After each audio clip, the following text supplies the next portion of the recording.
Nasa Senado na ang bola, kaugnay po ng Absolute Divorce Bill matapos itong ipasa sa ikatlo at huling pagbasa sa Kamara. Nakatutok si Tina Panganiban Perez. Pinilit daw si Mila, di niya tunay na pangalan ng nanay niyang magpakasal sa lalaki na kabuntis sa kanya kahit siya mismo ayaw. Tatlo ang naging anak nila na siya ring dahilan kung bakit nagdesisyon siyang mag-file para sa nullity of marriage. For 9 years, tiniis ko lahat ng pang-aalipusta niya nang walang nakakaalam na kahit sino. Walang nakakaalam na muntik na niya kaming mapatay na mag-iina sa loob ng bahay 2 beses. 12 taon ang pending ang petisyon niya para sa nullity of marriage. Umabot na raw sa 300,000 pesos ang nagastos niya. Si Maria naman, di rin tunay na pangalan, nagdesisyong tapusin ang 10 taon nilang kasal ng mister niya dahil sa dinanas umano niyang pang-aabuso. Habang nakasama mo siya sa isang bubong doon makilala ang isang tao, I am mentally, physically, sexually abused. Lahat ng pang-aabuso po. House Bill number 9349 is approved on third and final. Nang inanunsyo ng Kamara kagabi na pasado na sa ikatlot huling pagbasa ang panukala para sa absolute divorce kasama sina Mila at Maria sa mga literal na naiyak sa tuwa.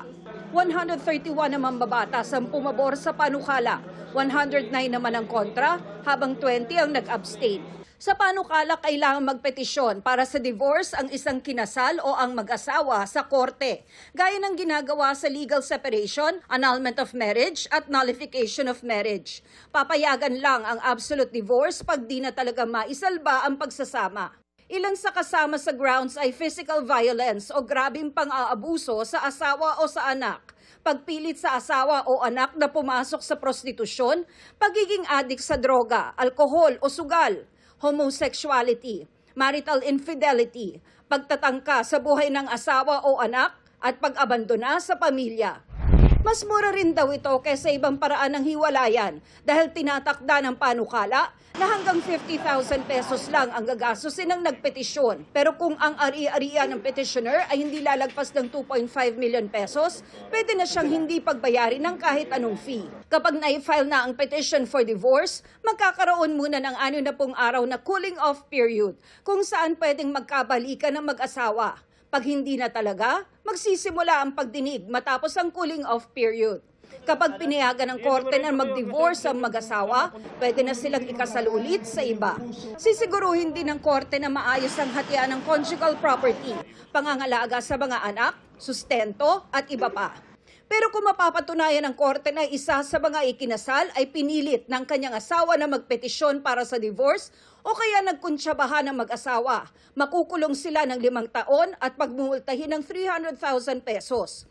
Pag hindi naman nagbibigay ng sustento, pwedeng pagmultahin ng 50,000 hanggang 200,000 pesos at pwede pang makulong.